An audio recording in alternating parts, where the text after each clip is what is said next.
See, kicking off today's session for us is Kim Moon, who's a charter member of Impact100 South Jersey, and she is the woman who put our whole grant process in place. Anything related to grants, we talk to Kim. So with that, I'm going to turn it over to Kim. Thank you. Hey, thank you, Irene. Hi, everybody. I'm really happy that you all are joining us. I get excited every year. This is our 5th year when I see new names and new faces and hear about organizations I wasn't aware of in our 4-county region. So I'm really excited about this upcoming grant year. I wanted to start, though, by giving you just a little bit of background about Impact100 and who we are and how the process works. The first Impact100 was actually formed 20 years ago. And yes, there is more than one. I think we are currently up to 60 different chapters. 6 are in Australia. We have chapters in New Zealand and London. And then we have 50 plus in the United States. In fact, 3 of those besides us are in New Jersey. There's Jersey Coast and Garden State and Essex. And there's also one in Philadelphia, which I belonged to for many years before I jumped across the river, although I really wasn't because I lived here to help launch Impact100 South Jersey. So how it works is we are a bunch of local women, almost all, I would say 99%, who live in the communities that we are serving with our grant program. And we feel that putting together our money, this is the Impact100 model, instead of making a lot of little individual donations, by pooling it together, we can make a very impactful grant. And so we are all volunteers, and we join Impact not just to support our local nonprofits, but also to learn more about the vast array of nonprofits that are serving our area.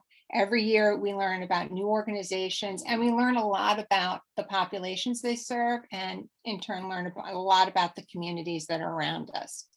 So we want you to know we're in this because we want to be, and we want to learn about what you're doing, and we really want to get behind what it is you do. Okay. Next. Oh, we're here. Okay. So here's how the model works. We get 100 women together, and each of them contributes $1,150. 1,000 of that we put towards the grant, but we need money to support our back office work. We are a fund of the Community Foundation of South Jersey. We also have fees involved with that. We have a membership database. We have other platforms like Zoom. We have other related charges that we utilize the administrative money for. But once we have the 100 women who have each contributed $1,000, we've raised enough funds for a $100,000 grant. And nonprofits apply for that grant. We review the proposals, we select the finalists, and all members vote on the finalists and ultimately award the grants. And we have, it's one woman, one vote.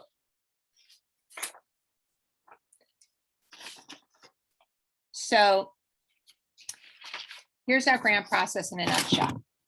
The first step is we have a grant eligibility application review. That's done by the Finance Review Committee, which is led by Pam Brandt, who you'll meet in a moment.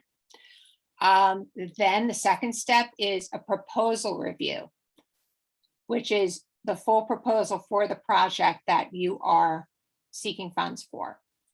And our focus area committees review those proposals.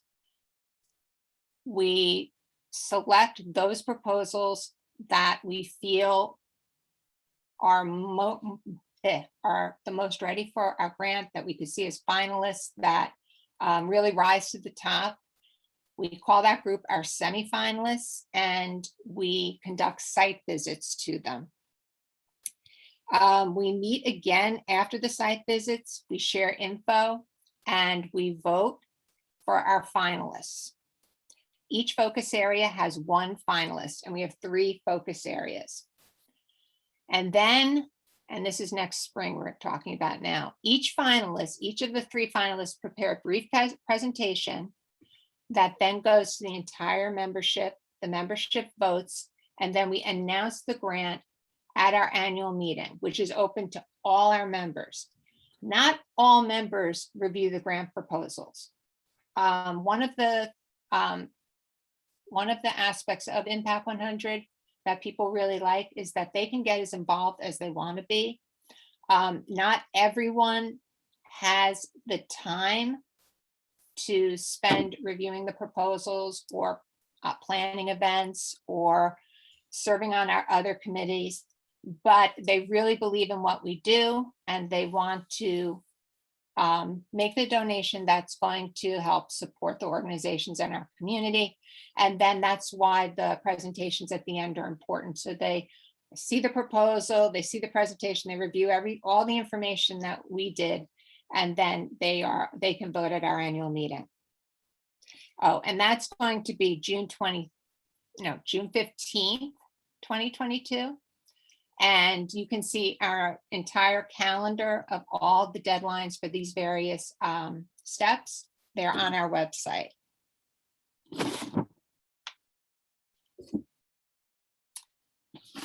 Okay, 4 applicant musts. The organization must not only serve our 4 counties, Burlington, Camden, Cumberland, or Gloucester, but they must be headquartered in them. There are a lot of great organizations based in Philly or in other parts of New Jersey that have programs that they are doing in our 4 counties, or they want to expand to our 4 counties. But we believe there are so many worthy organizations in these 4 counties that do not have a large selection of big grants to apply to. Unlike in Philly, unlike in North Jersey, a grant of this size is not commonplace. And we really feel that we want to support these communities that we live in. We also request that the organization has a mission or programs and services that focus on one of these 3 things. And these are our 3 focus areas: education, and that can be of youth, adults, women, children, and family, and community health and well-being. That is the focus area that we piloted last year. We feel that it has a very broad reach to a lot of different kinds of organizations: mental health, physical health. And we also look at members of the community. The organization could serve specific members of the community, or they could serve the community as a whole. So we had a good range of proposals under that focus area last year, and we decided that we wanted to keep it. The other 2 applicant musts are have an annual operating budget above 3,000 and below 5 million. And also have 3 full years of audited financial statements. And Pam will cover that later when she talks about finance review. We also need the organization to be its own 501c3. Now, all of this is on our website. All our eligibility and guidelines are on our website. And every year we have organizations that apply. We actually had an organization apply last year that had a budget of 64 million. So we're really going to be able to only work within the parameters listed in our grant eligibility and guidelines. And so we can't make special cases. And so save yourself the trouble, read all the information on the website to just make sure that you fit our funding guidelines. We can't emphasize that enough.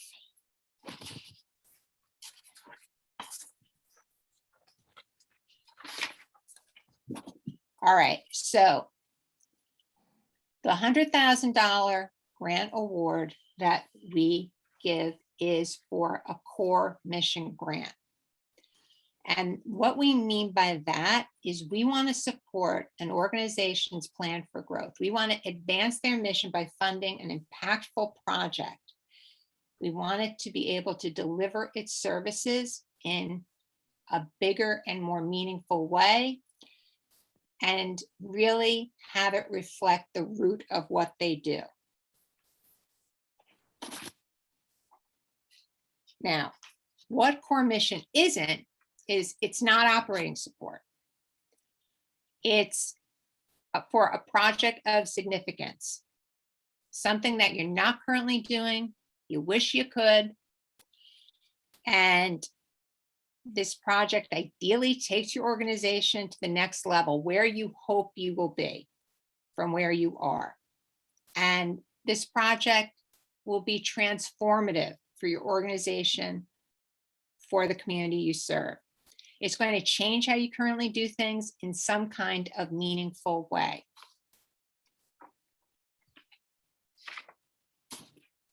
So examples of core mission grants. Yes, we fund capital improvements.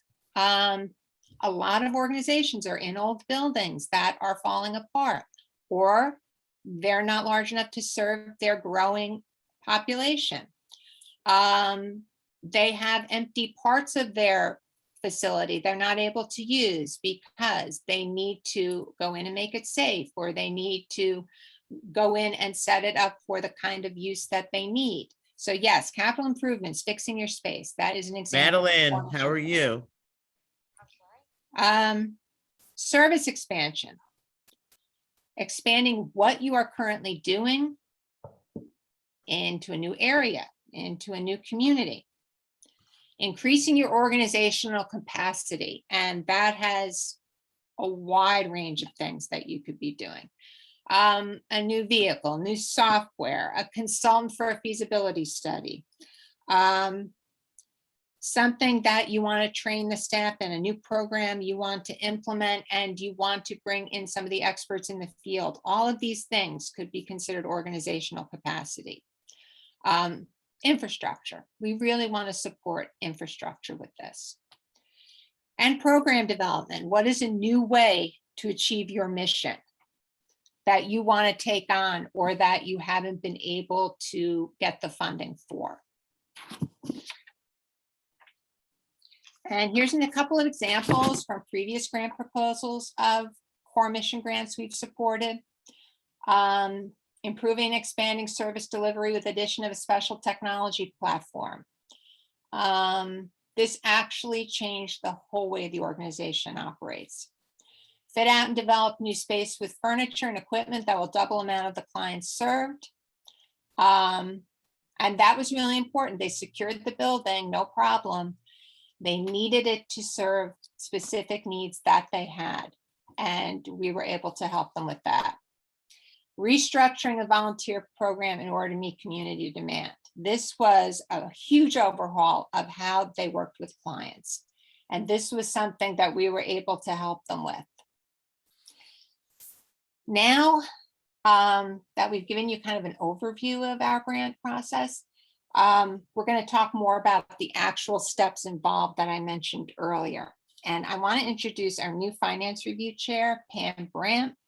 She will take you through the first step, which is finance review. So take it away, Pam. Hello, everybody. It's great seeing so many familiar faces, and great to meet you at least on screen, to all those that I haven't had the honor of meeting yet. So we're going to talk about what your grant application is going to include in terms of the financials. You're going to be uploading 3 years of 990s, as well as 3 years of your audited financials. And what that's going to do is it's going to then, the grant financial review committee will then take those, and they then plug those numbers into a template that is, again, this is not a subjective process. This is a template that is designed to give us the information that we need to know whether your organization is growing, whether your organization has healthy net assets, how you manage debt, and all of the components that will help the committee see whether this is a good investment to move forward with. So I think, Irene, do you have the next slides? Okay, so this again will show your overall financial health of the organization, your ability to pay off debts, and that maybe you have a cushion for emergencies, and growth over time of your assets and ability to pay expenses. Move to the next slide, please, Irene. Thank you. Okay, so this is sort of the benchmarks that will come out of what we're putting into this template.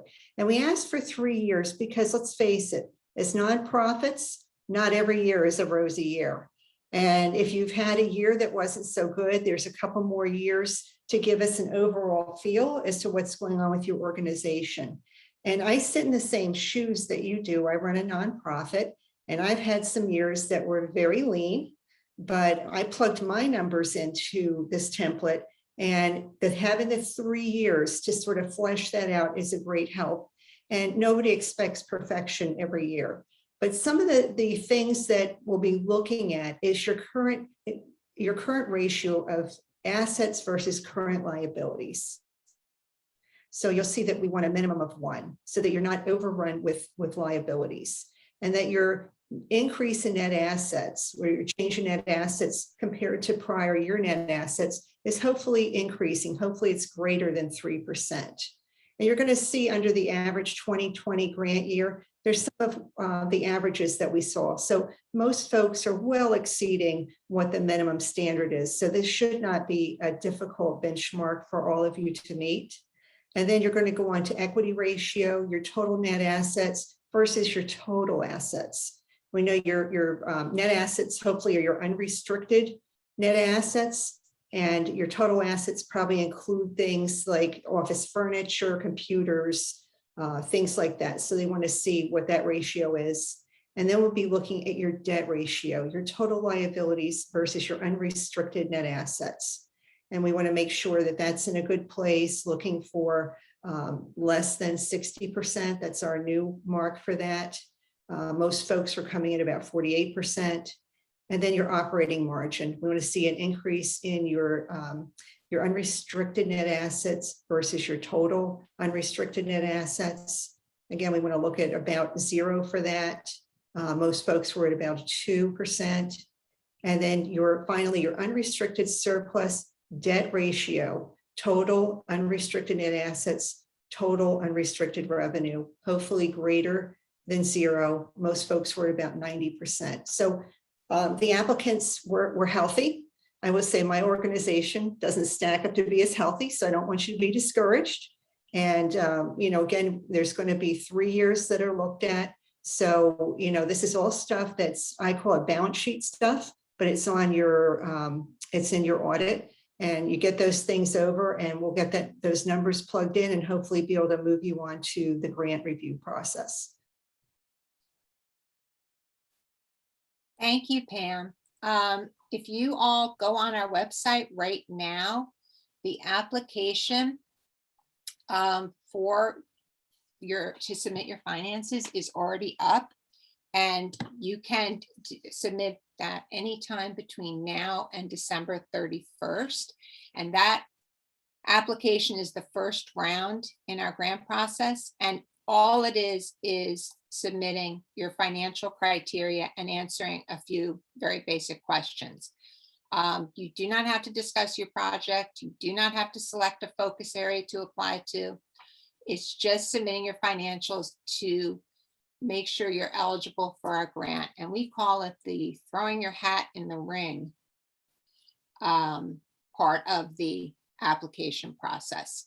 So stopping here after we've talked about the financial piece, does anyone have any questions about this first step in our application process or about the financials that we're looking for?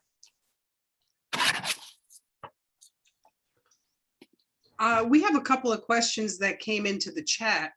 The first one is about Salem County. Have we thought about expanding into Salem County? We have, because I know the need is so great there, and we are looking in hopefully the next couple of years, expanding into other counties beyond our 4-county region. As I said, we're a fund of the Community Foundation of South Jersey, and they encompass 8 counties. So we began 5 years ago with 4 because that seemed a manageable amount for a group of women who were sitting around a kitchen table at that time. But we really are looking seriously at where we will move next because we know the need is great in a county like Salem. This question is for, thank you, Kim. This question is for Pam. We have an organization that's still awaiting the audited financial statements for the period ending 9/30/2020. If it's not available by the 12/21 eligibility application deadline, may they submit the previous 3 years of audits in 990s? Yeah, my answer would be you can go ahead and do that, but ask your auditor, because I'm in the same boat as you are with my organization. Just ask your auditor to write a letter explaining what your new due date is, because they probably filed for an extension for you. And that should just be a 1-page document, and we'll have your other 3 years, and that should be just fine. Another question, if your organization does not conduct annual audits, are you considered ineligible? You do need to have audits. If you're 300,000 and above, you might have a shorter audited, more of a financial review form, but it doesn't fit into the templates that we're given to use. So I would encourage you to inquire with your accountant, with whoever's doing your financial review at this point, as to whether you could start putting that in for your future. So you would be a lot more eligible to apply for grants beyond Impact 100 if you have an audit. We have a question related to that about clarifying audited financials. Does that include short form filings as well as long form? We recently Those are your 990s. So the audit is going to be, you have to have your audit done first before they can complete your tax return. And that's going to, again, it's got information in about your program expenses versus your management expenses versus development expenses. You're going to see balance sheet items like we talked about. So you really need to make sure you have a full audit, and whatever the 990 is that was appropriate for your organization. And one other question, do we have fiscal sponsorships to apply on behalf of smaller organizations who may not have all the required financials? Kim, that's probably a good question for you. I'm thinking fractured atlas kind of a model. Is that what the comment is discussing? Well, I don't know what that is. Okay, so fractured atlas is an organization that you can have a fiscal sponsorship through. So your financials actually from fractured atlas. So whoever put in the chat, if we could just have, okay, yes, like that model. I think that's something that the board would probably have to discuss, because we've done those, have we, Kim? No, we have not. And we have another thing we're exploring is having smaller grants that do not have as stringent requirements. That's something we're exploring and hopefully will implement in the next year or two, because we also realize that for a lot of small organizations, an audit can be a pretty costly expenditure. Like Pam said, though, it can be useful for applying for other grants, but it's also hard to come up with that kind of money to do it for the first time. And it's those kinds of things that we would like to support in a smaller grant program, so that we can make organizations more ready for a grant of our size. But at this time, we do require the audit financial statements the way it's stated in our eligibility. Right, just to try to finish answering that question. Oh, I say Rosemary Parker has something to chime in about. Like maybe she has some wisdom here. Hi. Yes, I do. Great. I was gonna talk later, but when I sat in my very first session for Impact 100, I did not check all of the boxes for eligibility for Impact 100 to apply for the initial grant. And that was one of the things that I did not have was my 3 years of audited financials. So, but I kept that in the back of my mind going forward. And I realized that the value of getting that done and investing in getting my, you know, the audit completed is going to pay off in the long run. So when you're talking to nonprofits, it is a question to audit or not to audit is the big question. I suggest that you do.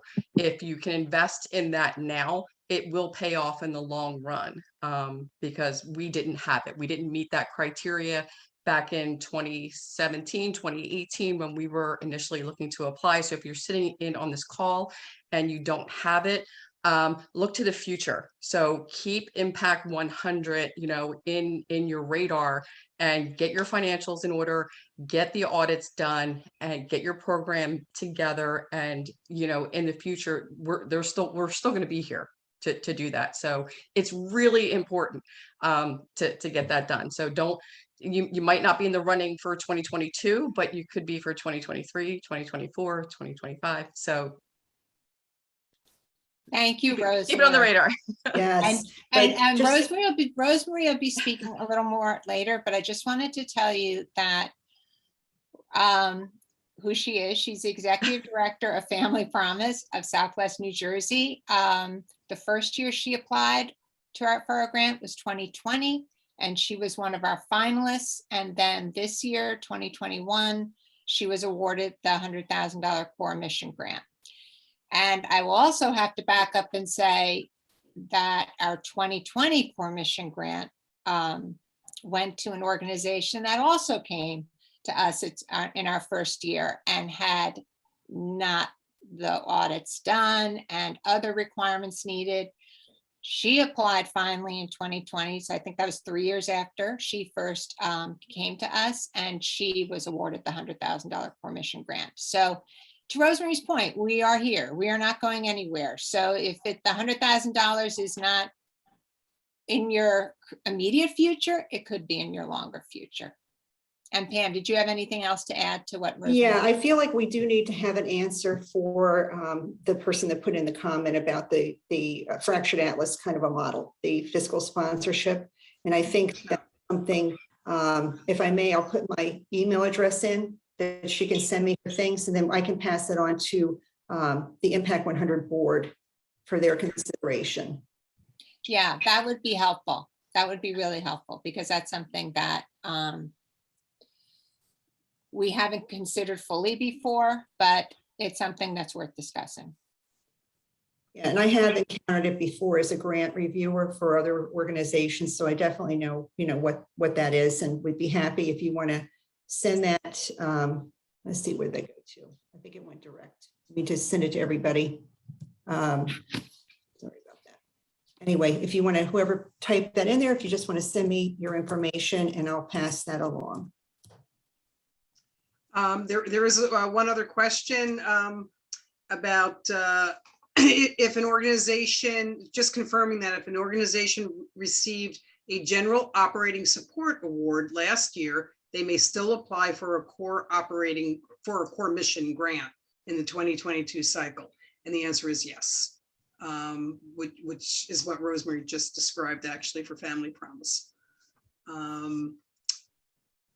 Okay, that's from Pam, and somebody put a link in here for the eligibility form, asking if that is the eligibility form. I just clicked on it and it is. So yeah, the answer is yes, you found it. Okay, Kim, should we go back to the PowerPoint? Yeah. Okay, let's go.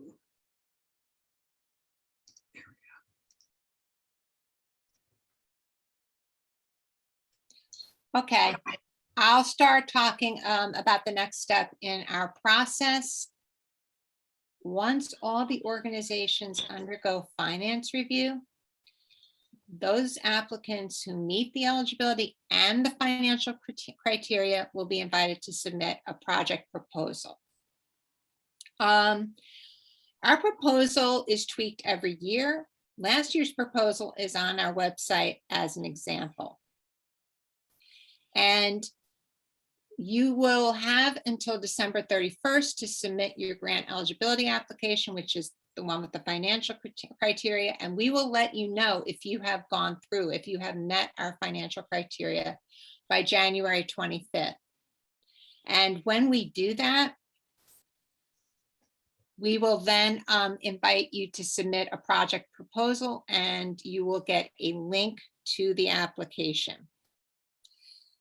The application this year is due on March 11th, so that gives you several weeks to finalize the details of your project.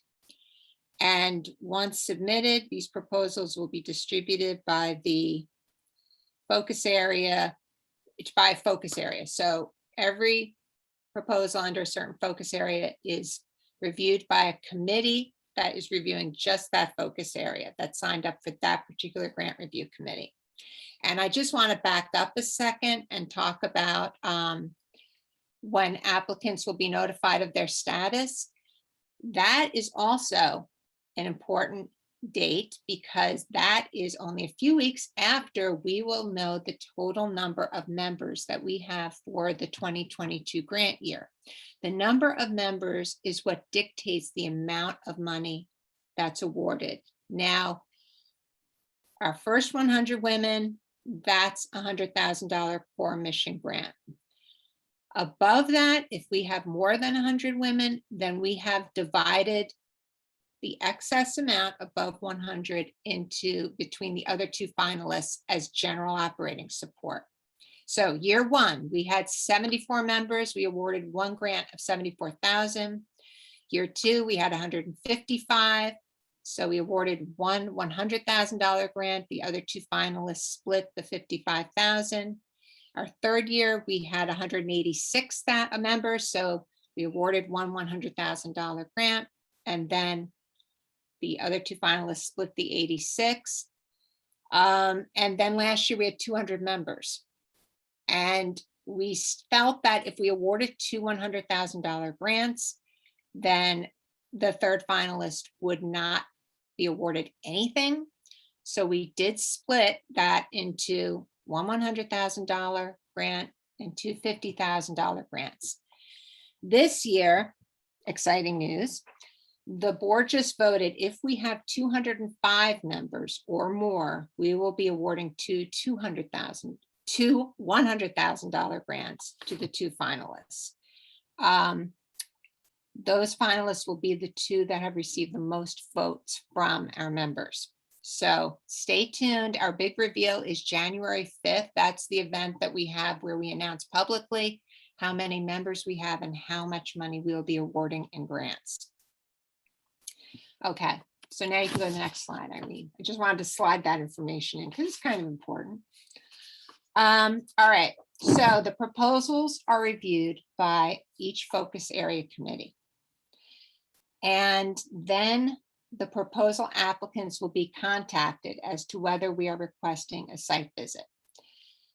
And these are the organizations, these semifinalists, that we feel their projects, their organizations, their specifics were what made us envision that they could be finalists. They kind of rose to the top. And we contact all of the applicants and we let them know if they are going through the process and we will be conducting a site visit, or if this is as far as they've gone, and we try to tell them a few of the reasons that they were not considered for a site visit. Sometimes this information can be very useful because they're eligible to apply again next year. And I have to add that every year, the committees that review the grants are different because we have new members. We have old members who are not available this year to review grants. So we have other people who weren't available last year who are now available. So every committee has a different makeup. So your proposal is not being seen by the same group of women if you submitted a proposal previously. So I just wanted you to know that little bit of information. All right, what is a site visit? Is when committee members from that particular focus area visit the organization. And I say visit because for the last 2 years, it's been virtually, and previous to that, in the before times, it was in person. We do not know what we will be doing this coming year. As we know, variables with COVID change frequently. So there will be a meeting with the organization and senior staff, either virtually or in person. So, and that will be scheduled. Probably this will be taking place like in May. And the purpose of the site visit is to have questions answered. Sometimes things aren't clear on proposals. And then the site visit, the conversation, or the trip to the physical facility reveals all. Then we get what we meant in the proposal. And then you also get a really better understanding of the needs and what the project can really accomplish for the organization. It just makes such a difference having that in-person either conversation or visit on top of just the written word. It's really helpful. After the site visits, the members of the committee come back and they have a conversation with the rest of the committee. And then each focus area selects one finalist. And this can be very difficult because by this point in the process, a lot of the committee members get very attached to some of these organizations. So we can vouch for how hard this decision is year after year. We announce publicly who the finalists are. We'll be doing that on May 20th, 2022, but we try to talk to all the finalists and those that did not make it to the finalist stage beforehand. After that, there's roughly 3 weeks between that and the annual meeting where we award our grants. And in between, finalists will do a presentation on their organization and the project. That will be submitted to our entire membership, who will then vote. Now, once the grants are awarded, how is that $100,000 distributed? Well, we meet with the grantee and we determine together through discussion what the timetable should be, because that's something that really the nonprofit leadership knows best. We've had grantees request quarterly payments. We've had them tied to the school year. We've had them tied to the end of year 1 and then the rest through year 2, because this is a 2-year grant. We work with them together to make payments that work for them. We sign an agreement and we check back in at the end of year 1, the end of year 2, to find out how the project's proceeding, what the challenges have been and successes, and all that. Now, these are important things to remember. What can you do to make your proposal stand out to the grant review committee? Okay, first, attention to detail. Attention to detail and attention to detail. It's really important to clearly answer every question. We don't need fancy language. We don't need a professional grant writer. We just need to understand by reading your answers what exactly is happening. Project budget matches project activities. Again, anything you describe in the proposal needs to show up again in the budget. So we aren't scratching our heads trying to figure out, are we paying for that whole salary? Or they never mention, like, is there a rental on that? Or like, just clear it up, put the activity in the narrative, make sure it's covered in the budget. Every activity needs a number. And the project timetable matches the period of the grant award. The grant award begins July 1st, 2022, goes through June 30th, 2024. The second thing is organizational strength. We look for best practices in governance. And what that means is we look at the board. Are there board terms? Does every member contribute to the organization in some meaningful way? Is there representation from the community that's served? These are just things that are benchmarks in our minds, and it makes for a stronger organization. And we lean more towards organizations that have that in place. We also lean more towards organizations that have a strategic plan. Because we believe every organization needs to have a vision for their future, whether that be 1 year, 3 years, 5 years. And we feel like to reach the goals of that vision, there needs to be a series of steps or objectives. And ideally, this project fits into one of those steps. Finally, the third thing that we look for is that the project is timely, impactful, and has specific outcomes. It's really important that we understand why this project needs to happen now. Why is it crucial now? We also look to what the project's impact on the organization and the community is, and how success will be measured. I looked through my notes from previous grant review meetings and just found some notes on different proposals, like why this project needs to happen now. And I had, this need is not clearly expressed. Like, we never know why now. Why is this so crucial to the next steps for the organization? The project's impact on the community. And I would write a note like, once they have this space, what are they going to use it for? Because that's never spelled out. So we don't know really how the community is going to be impacted by what's going to be available to them in the space. And how success will be measured, what are the outcomes they're looking for, and how will they know if they've met them? So yes, it's important that you figure out what are your outcomes, what are going to be your benchmarks to know that you have achieved what you want this project to do for your organization.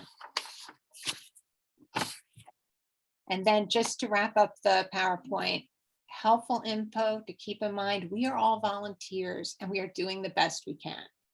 So we're not your typical funders. So just keep that in mind, and that we really want our grant applications to succeed. We're doing this because we love the work and because we really want to support the kind of work that the nonprofits are doing in our community. We are not here to shoot you down. We are not here to fall behind. We want all of you to succeed. And also, what I've learned is opportunistic applications don't fly, because a lot of organizations see the amount of the grant, they don't really have the project, and they hope you don't notice. They have the nucleus of a project, but they haven't thought it through. And again, they hope we won't notice, but we do. And this leaves us with a bad taste. And I hate to see that, because these are organizations that are almost always doing great work in our community. And so, as Rosemary said before, if you are not ready this year, we'll be here next year. So if you don't have things all ready and thought through, just wait till next year, because we'll still be here and we'll be greeting you with open arms. And at this moment, I'm going to ask Rosemary to talk a little bit more about the process that I've just described, kind of, hypothetically. So now Absolutely. she's gone I've through been it all through the process twice. So. Yeah, she's gone through it twice, so she can tell you what it's like. So I was a runner-up in 2020, and we got the major award this year, 2021. So, and they were two different projects. So the first thing I have to say is kind of where Kim ended. It's a very supportive organization. They want to see your applications. They're going to pull as much information out of you as possible. They want you to apply. They want to support whatever it is that you're doing. And this is the only organization. I've been, running my nonprofit since, 2015. And this is the only organization that is really going to guide you and help you and tell you where you're going right, wrong, throughout the whole process. You're every other grant that you apply for goes into cyberspace, and you have no idea what you did right. You have no idea what you did wrong. You have no, you either get it, the check arrives in your bank account, or you hear nothing. So this is the one organization that gives you that step by step. They just told you everything that you need to do to get their money, to get that 100,000, to get that, 50,000, whatever. They're telling you exactly what you need to do, and they're going to be with you every step of the way. So apply, apply, apply. Put your hat in the ring, give it a shot, throw your financial. If you have the financials in order, that's the first step. I didn't back in 2017 when I first learned about Impact 100. And I did what I needed to do to get to the point where I could apply not only once, but twice to get funding through this fantastic organization. So do what you need to do, plan ahead. If you're not there now, look to the future, get your financials in order. Step one. Step two is I didn't apply either time for something that I was already doing. So we are Family Promise of Southwest New Jersey. We provide shelter for homeless families. So we were doing that since 2005. So I wasn't looking for support for something that we were already doing. I was looking for support for how to advance my organization, how to help more families. How do I take my organization to the next level? And so both times that I applied, there were two completely separate programs that could advance our mission. So when you're looking to submit an application, don't look to do what you're already doing. Look to, how are you going to serve more people? What is it that what is your mission, and how can you advance that mission with, if you have that dream of, I just won, the lottery, I got $100,000. What am I going to do with that money? That's what this is. So when you are looking to advance the mission of your organization, how can you apply that? And then really try and formulate it. I say this too within my own organization. It's all up here, but how do I get it on paper? How do I get all of these great, wonderful ideas that I have in my head on paper? Take your time, put it in writing, rewrite it, write it again, have someone take a look at it, because I know you all have great, wonderful, fantastic ideas about how to move your mission forward, how to advance whatever it is that you're doing within your organization and take it to the next level. But to put it in writing is very difficult, because we're not grant writers. I'm not a grant writer. I didn't get into this business because I was a grant writer. I got into this business because I want to help homeless families. But it's part of the job. It's part of what we need to do. So have someone that maybe, I've actually had my son read a couple of things. He's a college student. Can you take a look at this? That, grammatical errors, and he takes a look at it. Just submit the application, have it well thought out, have it be a plan that's going to take your organization to the next level, and know that probably every woman as the 200 membership is there to help you through this process, including myself. So I am also now a member of Impact 100. I'm going to be on a review committee, hopefully. So if there's anything that you need to do, if there's a question that you need to ask, please ask. We're here to help you. We just want to support the community, and we want to give away some money. So if you have any questions, please let me know. Thank you so much, Rosemary. Sure. It makes such a difference to hear this from someone who's in the trenches.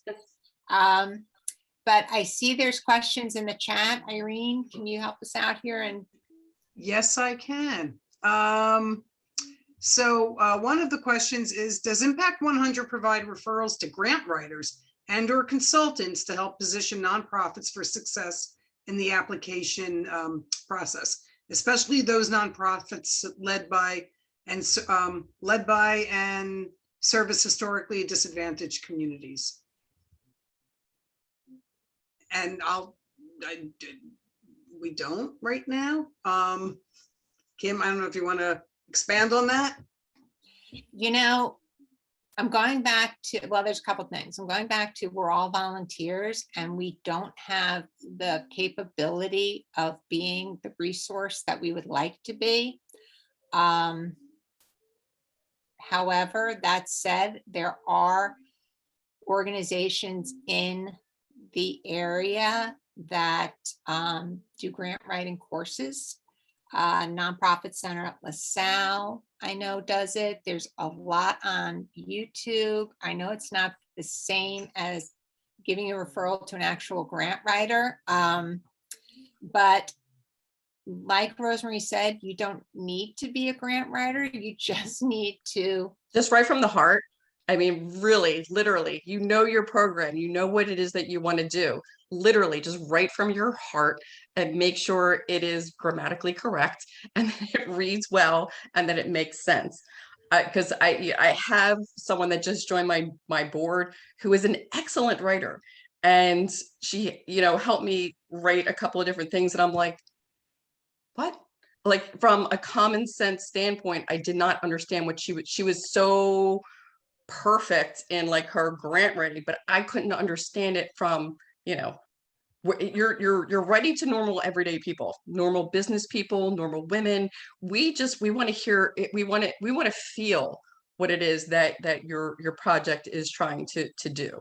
We don't need the grant writing technique behind it all. We just want to know that your project is going to make an impact, and that is what needs to come through, I think, in the writing.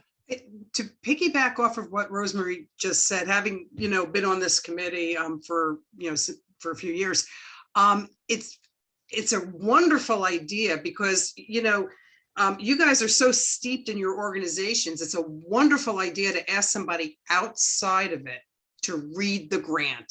Does it make sense? Does it, is it saying what I wanted to say? Because, it's always like that in our work that we do. We're so involved that, sometimes somebody who's not as involved might not be able to make the connections or might not follow along. So having somebody who's uninvolved look at it is a wonderful idea. Thank you for sharing that. I agree, like a regular person, just like we are, regular people. Because we're just have a regular person, like a friend or someone in your family, just have it. And if it's not clear to them, likely it's not, it won't be clear to us. Right. We have a couple of hands. The first one is Lee. If you could. Yep, I'm here. Thank you. How do I okay, I'll lower my hand. So I've got two questions. It was kind of answered in the chat because you'd mentioned that organizational strength is something that the grants committee is really looking for. And I was curious how we demonstrate that within the grant. Is that going to be a question that we answer within the application? Should we name drop our board and kind of what they're doing? What are you really looking for with that? If you go to our website, we do have a sample grant proposal up, which is the proposal we used last year, and you can see all the specific questions that we asked. And that should be covered in that. When I said the words organizational strength, I think it was in reference to governance practices, and you can see the questions we asked regarding that. Okay, great. And then the second question I have is actually about project proposals themselves. So if we say we have a project that's really impactful, it's not something that we're currently getting funding for, the 2-year grant, are you looking for plans for fiscal sustainability for this project after the grant period is over? And how explicit would that need to be, given that we don't have funding for this yet? We haven't secured it from Impact100, all of that good stuff. Well, it's a very interesting question because we used to have, and you'll see this on the proposal on the website, we have previously asked for a description of how you envision this project will be sustained after the grant period. And we have backed away from that somewhat. We are trying to move more towards a trust-based philanthropy model. And we feel that obviously, if it's something that's critical to the organization moving forward that we funded, you'll want to keep it going. You'll identify funders. I mean, that would be your goal, and we trust you to do that. So I think it's hard at that stage to say anything, but well, we'll find funders for it. So, I mean, that's really going to have to be your answer, and you could massage it, but at the end of the day, it's like, we're going to hope to find funders for it. Okay. So we kind of backed away from asking that and using that as a critical piece of our review process. Great. Thank you so much. Kate, did you want to ask something or chime in? No, I did want to chime in about the, just remember that just as we know that you are not and may not have professional grant writers on your staff, just know that our committee is not people who professionally read and review grants either. So again, that explain it the way you explain it to someone who doesn't work with you. Explain it the way you would explain it to a friend or to a relative that you don't see every day, to say, hey, this is what we're trying to do. As long as we can understand what your intent is, what you're trying to do, what the impact you're trying to have is, and that's clear to us, we don't get out the red pen and grade papers. I mean, it's not what we do. And even as a former English major, even I don't do that. So that's saying something. We just want to understand where you're going. We want to understand your intent. We want to understand what you're trying to do. And I can tell you, having worked for the last 3 years on grant review teams and chaired some, we're looking for like, what's the reason to say yes to this? That's how we look at it.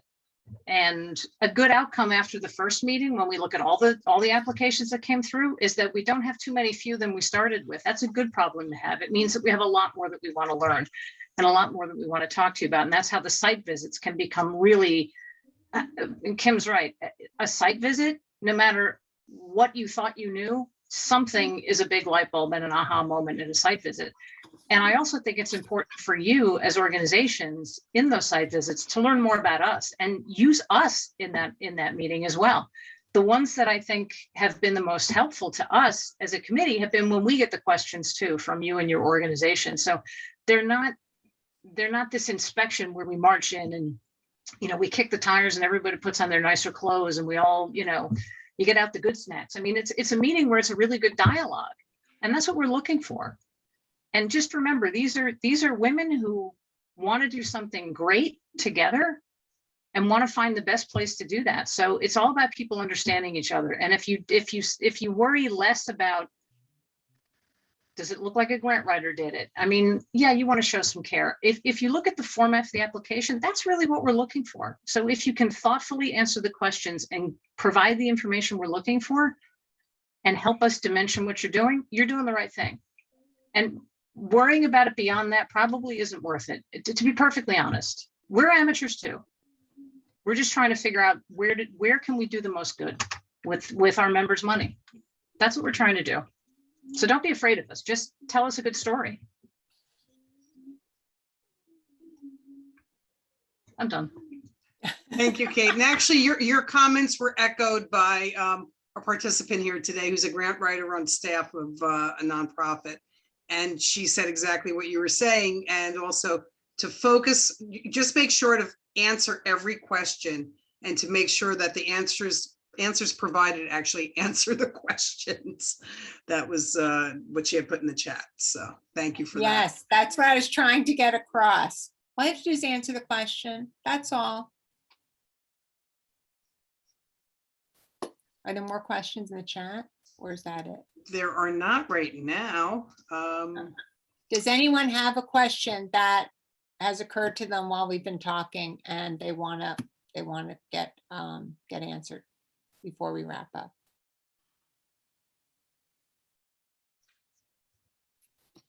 I'm not seeing anything. Okay. Okay, then. We hope this has been helpful to you, and my parting words would be to please go on our website, please read the eligibility and guidelines, please read the FAQs. I know they look a little dense, but they really do have a lot of information in there. And remember, we want you to succeed, and we hope that you will be applying to us for a grant this year. Okay, We hope to see you again. yes. All right, thank you, you so everybody. much for coming to our grant information session today, and have a good rest of your night. Good night, everyone. everybody.